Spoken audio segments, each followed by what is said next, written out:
Good morning, students. In this session, we are going to learn a new topic, transcription unit and the gene. The name of the topic is transcription unit and the gene. A gene is defined as the functional unit of inheritance. A gene is defined as the functional unit of inheritance. So there is no ambiguity that the genes are located on the DNA. A gene is defined as the functional unit of inheritance. So these genes are located on the DNA. So DNA also related with the hereditary. It is difficult to literally define a gene in terms of DNA sequence. The DNA sequence coding for tRNA or rRNA molecule also define a gene. The DNA sequence coding for tRNA or rRNA molecule also define a gene. The DNA sequence coding for tRNA or rRNA molecule also define a gene. However, by defining a cistron as a segment of DNA, by defining a cistron as a segment of DNA coding for a polypeptide, the structural gene in a transcription unit could be said as monocistronic or polycistronic only. The DNA sequence coding for tRNA or rRNA molecule also define a gene. However, by defining a cistron as a segment of DNA coding for a polypeptide, the structural gene in a transcription unit could be said to be monocistronic only. This monocistronic type of structural gene we can see in mostly in eukaryotes only. Defining a cistron as a segment of DNA. Suppose cistron as a segment of DNA coding for a polypeptide. A segment of DNA coding for a polypeptide. The structural gene in a transcription unit should be said as monocistronic or polycistronic. In bacteria or prokaryotic organism, it is polycistronic, and in eukaryotes, it is monocistronic. In eukaryotes, the monocistronic structural genes. In eukaryotes, the monocistronic structural genes have interrupted coding sequences. The genes in eukaryotes are split only. In eukaryotes, the monocistronic structural genes have interrupted coding sequence. In eukaryotes, the monocistronic structural genes have interrupted coding sequence. The genes in eukaryotes are split only. In eukaryotes, the monocistronic structural genes have interrupted coding sequences. Interrupted coding sequences. The genes in eukaryotes are split only. The coding sequences or expressed sequence are defined as exons. The coding sequence or which one is expressing are called as exons. Exons are said to be those sequences that appear in mature or processed RNA. Exons are said to be those sequences that appear in mature or processed RNA. The exons are interrupted by introns only. In between the exons, introns will be there. So interruptions are introns. Interrupted one are introns only. The coding sequence which are expressing are called as exons. Introns or intervening sequence do not appear in mature or processed RNA. The split gene arrangement further complicates the definition of a gene in terms of DNA sequence only. This is the split gene. Exon, then intron, then exon, like that. The coding sequence are included in exon and non-coding sequence are included in introns only. As a result, the gene is split into exon and intron only.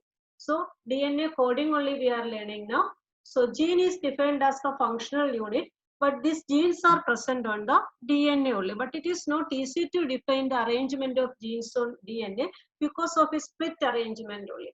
The DNA sequence coding for tRNA or rRNA. tRNA means transfer RNA and rRNA means ribosomal RNA molecule also define a gene. However, by defining a cistron as a segment of DNA, coding for a polypeptide, the structural gene in a transcription unit could be said as monocistronic or polycistronic only. Monocistronic is characteristic of eukaryotes and polycistronic is characteristic of prokaryotes and lower bacteria only. In eukaryotes, the monocistronic structural gene have interrupted coding sequence only. It is important only. The monocistronic structural gene have interrupted. Interrupt means prevented, stopped the coding sequence. The genes in eukaryotes are split only. Split means divided. Exons are said to be those sequence. Exons are said to be those sequence that appear in mature or processed RNA, and the exons are interrupted by introns only. Exons are interrupted by introns. So exon, then intron, then exon, then intron, like that. Exons are interrupted by introns. Exons are coding sequence or expressing portion, and introns are non-expressing portion only. The exons are interrupted by introns. Introns or intervening sequence do not appear in mature or processed RNA. The split gene arrangement further complicates the definition of a gene in terms of DNA segment. Inheritance of a character is also affected by promoter and regulatory sequence of a structural gene only. Inheritance of a character is also affected by promoter and regulatory sequence of structural gene. Promoter and regulatory sequences of a structural gene. Hence, sometimes the regulatory sequences are loosely defined as regulatory genes, even though these sequences do not code for any RNA or protein. Inheritance of a character is also affected by promoter and regulatory sequence of a structural gene. Hence, sometimes the regulatory sequence are loosely defined as regulatory genes, even though these sequences do not code for any RNA or protein. Understood? So that now next topic is types of RNA and process of transcription. As you know that there are three types of RNA: messenger RNA, that is mRNA, transfer RNA, that is tRNA, and ribosomal RNA, that is rRNA. There are total 3 RNA are there. Which are the 3 RNA? Messenger RNA, transfer RNA, and rRNA. See that mRNA, these are the 3 RNA: messenger RNA, transfer RNA, and rRNA.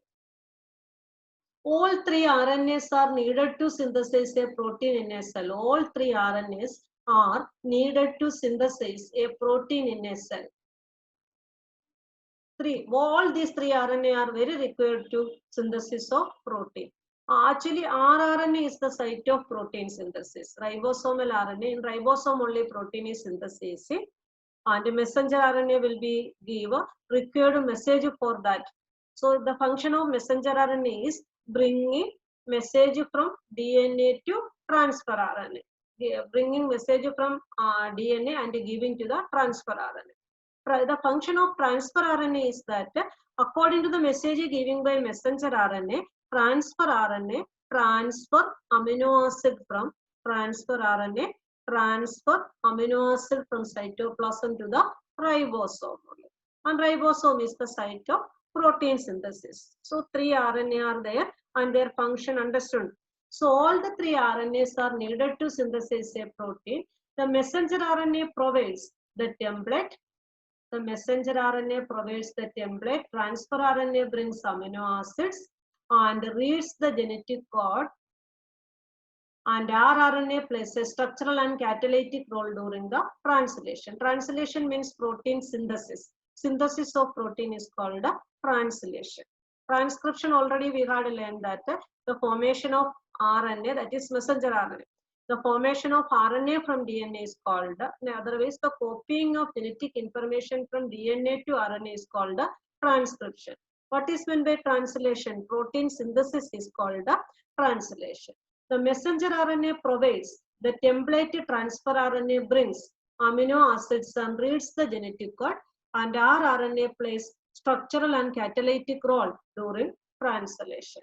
There is single DNA dependent RNA polymerase that catalyzes transcription of all type of RNA in bacteria. There is single DNA dependent RNA polymerase that catalyzes transcription of all types of RNA in bacteria. DNA dependent RNA polymerase. RNA polymerase binds to promoter. Promoter, remembering, no? Promoter, structural gene, then terminator. So RNA polymerase binds to promoter and initiates transcription. Binds to promoter, RNA polymerase binds to promoter and initiates transcription. It uses nucleotide triphosphate as substrate. Nucleoside triphosphate. NTP. Nucleotide triphosphate as substrate. And polymerases in a template-dependent fashion following in the rule of complementarity. Rule of complementarity, everybody understand. Adenine to guanine, guanine to cytosine, adenine to thymine, or uracil. In RNA, uracil. Guanine to cytosine, cytosine to guanine. In a template-dependent fashion following the rule of complementarity. It somehow also facilitates opening of the helix and continuous elongation. In somehow also facilitates opening of the helix and continuous elongation. Only a short stretch of RNA remains bound to the enzyme. Only a short stretch of RNA remains bound to the enzyme. Once the polymerases reaches the terminator region, once the polymerases reaches the terminator region, the nascent RNA falls off. Once the polymerases reaches the terminator region means this process is over. So newly formed, nascent means newly formed RNA falls off, means RNA synthesis completed there. So also the RNA polymerase, this results in termination of transcription. Termination of transcription. One more time this process, say that there are three steps in transcription. First one is initiation. Initiation means starting. RNA polymerase bind to the promoter site. This is the diagram of RNA polymerase binding to the promoter site. Yellow color given, that is the promoter site. RNA polymerase. Second one is elongation. Elongation means increasing in length only. Started. Second one is increasing in length, and last one is termination, means stopping the process only. This one is elongation. This RNA polymerase is shown with the yellow color. This is elongation process only shown here. And when it is reaching to the terminator, RNA polymerase reaching to the terminator, the process stopped only. So it facilitates the opening of the helix. This enzyme facilitates the opening of the helical structure and continuous elongation also. Only a short stretch of RNA remains bound to the enzyme. Only a short stretch of RNA remains bound to the enzyme. Once the polymerase reaches the termination region, the nascent RNA falls off. So also the RNA polymerase, this results in termination of transcription. So one more time, see that one. This RNA, this is the promoter site in which RNA polymerase enzyme, and is a factor associated with this is sigma factor that we will be learn now. Here in the promoter site, it is attached. That step is called initiation, means starting up, initiation. And second one is elongation.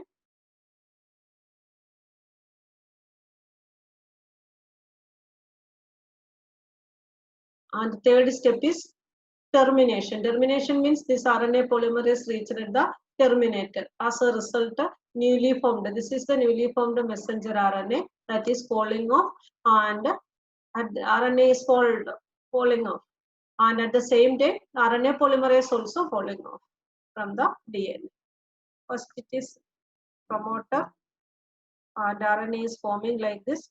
After, when it is reaching the termination, it is falling off the RNA and the RNA polymerase. It shows the end of the process, that is termination of the process. An intriguing question is that how is the RNA polymerase able to catalyze all the three steps? Only one enzyme is there, that is RNA polymerase, DNA based RNA polymerase. Able to catalyze all the three steps, which are initiation, elongation and termination. Which are the three steps of initiation, elongation and termination.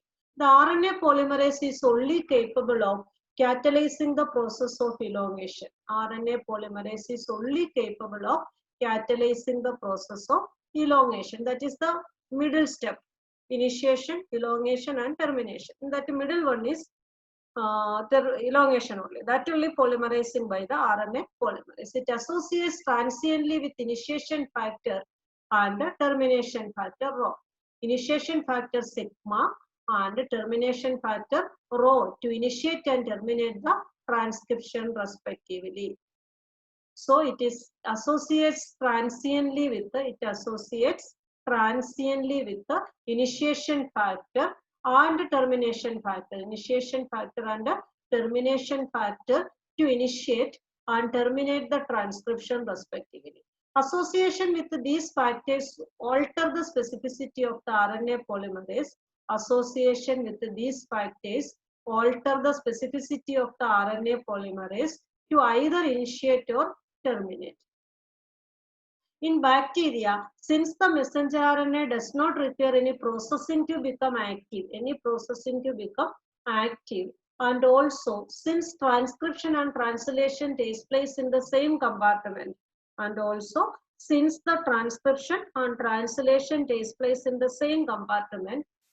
what is transcription? Transcription means the formation of RNA from DNA.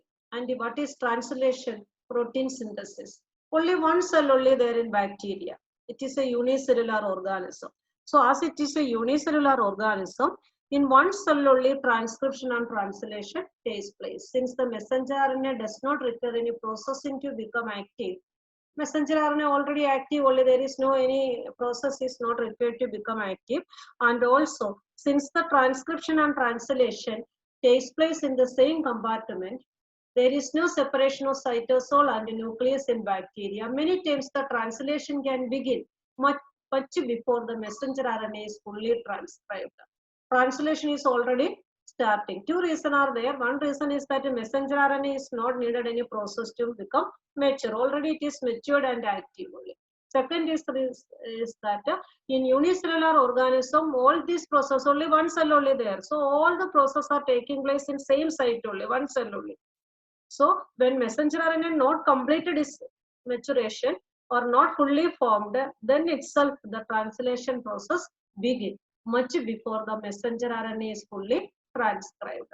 Consequently, the transcription and translation can be coupled in bacteria. Translation and transcription can be coupled means both of them can be occur together in bacteria. So about the bacteria, say that in bacteria, since the messenger RNA does not require any processing to become active, and also since transcription and translation takes place in the same compartment, there is no separation of cytosol and nucleus in bacteria. Many times the translation can begin much before the messenger RNA is fully transcribed. Consequently, the transcription and translation can be coupled in the bacteria. In eukaryotes, there are two additional complexities. About the eukaryotes, two additional complexities are there. First, see that what are these complexities. There are at least 3 RNA polymerase in the nucleus. In addition to the RNA polymerase found in the organelles. In addition to that, some RNA polymerase are found in the organelles also. The mitochondria, ribosomes, Golgi complex, endoplasmic reticulum, like that also. In addition to that, 3 other RNA polymerase also there. So there is a clear-cut division of labor. So more are there, then what will be happen? This one should be do this job, this one should be do this job, like that it is dividing. Only one only there to do all the job, then there is no need of division of labor. The meaning of division of labor understood. When more people are there, particular work is given to particular people. That is called a division of labor. There are at least 3 RNA polymerase in the nucleus. That is, there is a clear-cut division of labor. The RNA polymerase 1 transcribe rRNAs. Show the diagram where the RNA polymerase 3 is responsible for transcription of tRNA, 5S RNA, and snRNAs. The RNA polymerase 2 transcription, precursor of messenger RNA and heterogeneous nuclear RNA. Division of labor, how it is divided the labor, see that. The RNA polymerase 1 transcribe rRNAs rRNAs, where the RNA polymerase 3 responsible for transcription of tRNA, 5' RNA, snRNA, small nuclear RNA, and RNA polymerase 2 transcribes precursor of messenger RNA, the heterogeneous nuclear RNA, that is hnRNA. So different RNA go to different work only. See the diagram.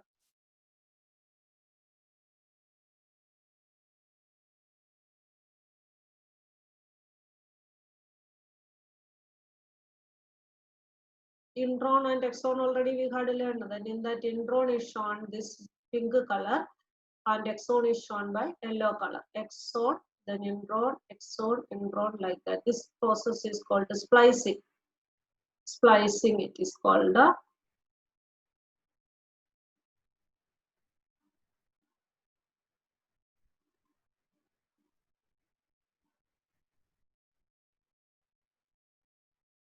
And second complexity is that the primary transcripts contain both the exons. The primary transcripts contain both the exons and the introns. The primary transcripts contain both the exons and the introns and are non-functional.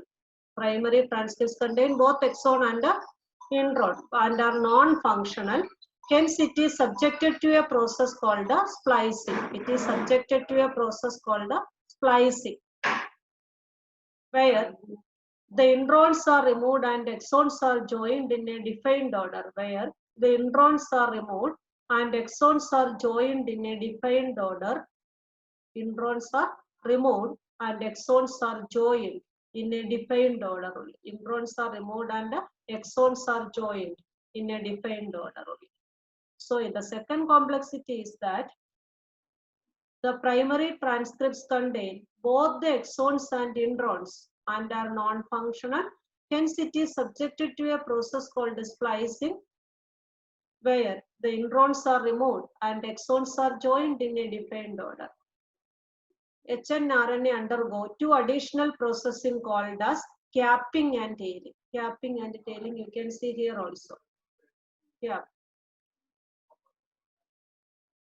If this is the cap and this one is the tail, capping and tailing. In capping, an unusual nucleotide is added to the 5' end of hRNA. In tailing, adenylate residue are added at 3' end in a template independent manner. Template independent manner. In capping, an unusual nucleotide is added to the 5' end of hnRNA. In tailing, adenylate residues are added at 3' end in a template independent manner. It is the fully processed hnRNA, now called mRNA. It is the fully processed hnRNA, now called it as messenger RNA. First it was heteronuclear RNA only. Now it is called the messenger RNA, that is transported out of the nucleus for translation. That is transported out of the nucleus for translation. The significance of such a complexity is now beginning to be understood. First it was not understood. Now also some problem you are having to understand. Now one day read, then you will be understood. Then also first this whole sequence we were not knowing. Then it was so difficult to understand. The split gene arrangements represent probably an ancient feature of the genome. The presence of intron is reminiscent of antiquity. And the process of splicing represents the dominance of RNA world. In recent times, the understanding of RNA and RNA-dependent processes in the living system have assumed more importance only. So that paragraph is not related to this one. So this one you have to understand better. Types of RNA. Types of RNA, 3 types of RNA are there and their function you understood. And the main enzyme participating in this protein synthesis is RNA polymerase. DNA-dependent RNA polymerases that it catalyzes transcription of all type of RNA in bacteria. All type of RNA in bacteria. RNA polymerase binds to promoter and initiates transcription. It uses nucleoside triphosphate as substrate. And polymerases in a template-dependent fashion, following the rule of complementarity also everybody knowing now. Once the polymerase reaches the terminator region, the nascent means the newly forming one. The nascent RNA falls off, so also RNA polymerase also. That from the diagram we had seen that RNA falls off, and like that RNA polymerase also. And one question is that how is the RNA polymerase able to catalyze all the three steps, which are initiation, elongation, and termination? The RNA polymerase is only capable of catalyzing the process of elongation. The RNA polymerase is only capable of catalyzing the process of elongation. It associates transiently with initiation factor and termination factor Rho. It associates transiently with initiation factor and the termination factor Rho to initiate and terminate the transcription. Association with these factors alter the specificity of the RNA polymerase to either initiate or terminate. In bacteria, since the messenger RNA does not require any processing to become active, so it's already active only. And also, since the transcription and translation takes place in the same cell, it is a unicellular organism. So, many times the translation can begin much before the messenger RNA is fully transcribed. Consequently, the transcription and translation can be coupled in bacteria. Both can be occur together in bacteria. But in eukaryote, there are two additional complexities. There are at least 3 RNA polymerase. 3 RNA polymerase is there in the nucleus. In bacteria, how it was that one RNA polymerase, it can activate all the 3 processes, that is initiation, elongation, and termination. But it is not possible in eukaryotes because each of the processes is controlled by different type of RNA polymerase. There is a clear-cut division of labor. RNA polymerase 1 transcribe. This function it is given. RNA polymerase 1 transcribe rRNAs, whereas the RNA polymerase 3 is responsible for transcription of tRNA, 5S RNA, and snRNAs. The RNA polymerase 2 transcribes precursor of messenger RNA, the heterogeneous nuclear RNA, hnRNA. The second complexity is that the primary transcripts contain both the exons and the introns, and are non-functional. The second complexity, primary transcripts contain both the exons and the introns and are non-functional. Hence, it is subjected to a process called splicing, where what is splicing? See that where the introns are removed and exons are joined in a definite order. Introns are removed and exons are joined in a defined order. hnRNA undergoes 2 additional processes called as capping and tailing. Splicing, see that. Intron and exon. From here, intron are removed and exons are joined. This is showing that exons are joined. Which one removed? Intron are removed. The removing of intron is shown. First, it is making a coil like this, then portion cutting and removing. This process is called RNA splicing. Splicing means intron removed and exons are made continuous. So where the introns are removed and exons are joined in a defined order, hnRNA undergo 2 additional processing called as capping and tailing. In capping, an unusual nucleotide is added to the 5' end of hnRNA. In capping, an unusual nucleotide is added to the 5' end of hnRNA. In tailing, adenylate residues are added at a 3' end in a template-independent manner. In tailing, adenylate residues are added at a 3' end in a template-independent manner. It is the fully processed hnRNA, now called messenger RNA, that is transported out of the nucleus for translation. The significance of such complexities is now beginning to be understood. Now I will show some diagrams related to that one. Slides.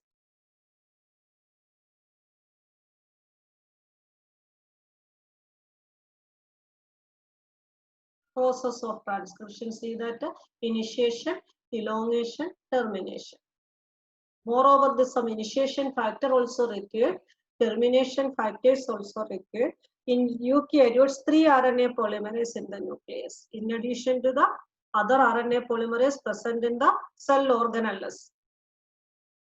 Primary transcripts contain both introns and exons are non-functional only, but it is non-functional only, introns and exons. Afterwards, what it was done? Introns are removed and exons are made continuous. That process is called splicing. That process is called splicing.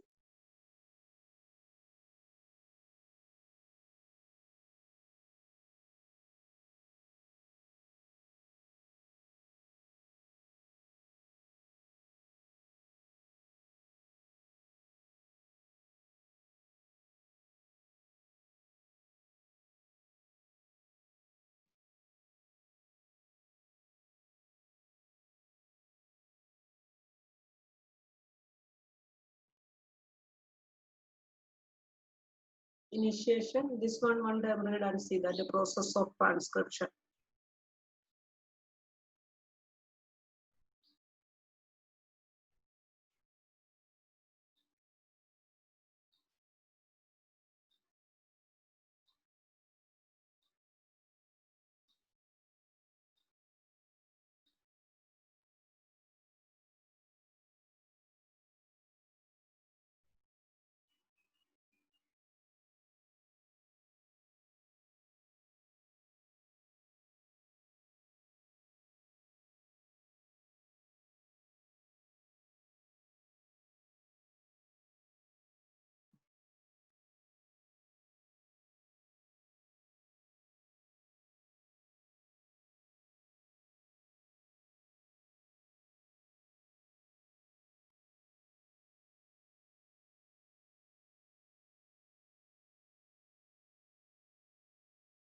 So in this topic, in this session, we have learned about the types of RNA and process of transcription and transcription unit and the gene. Two topic we had learned the transcription unit and the gene.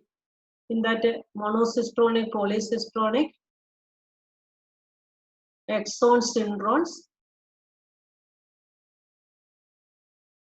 This cistron is a segment of DNA coding for a polypeptide. That you have to know. Cistron, it is a segment of DNA coding for a polypeptide. In eukaryotes, monocistronic, and in bacteria and prokaryote, polycistronic.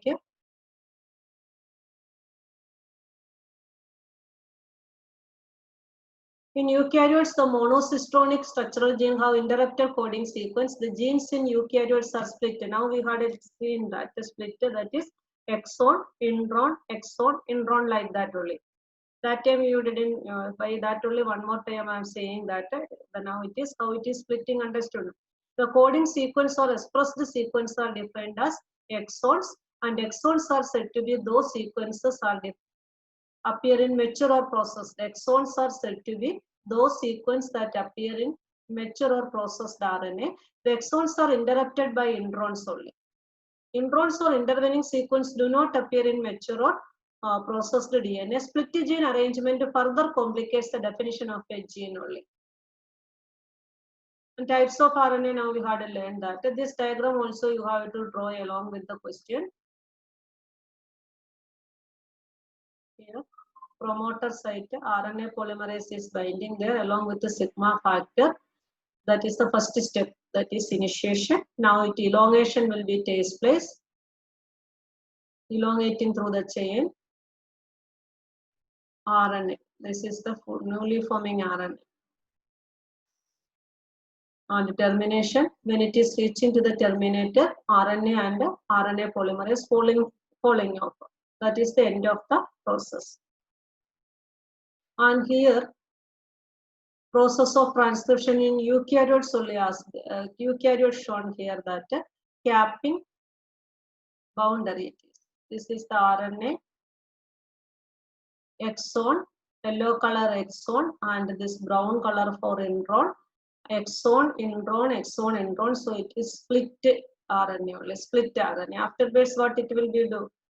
RNA will be undergo splicing. Splicing means the introns are removed. This is the introns are removing in such a way.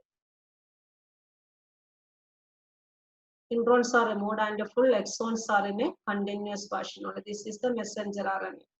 Tail region and this is the cap region. Capping and tailing also will be takes place.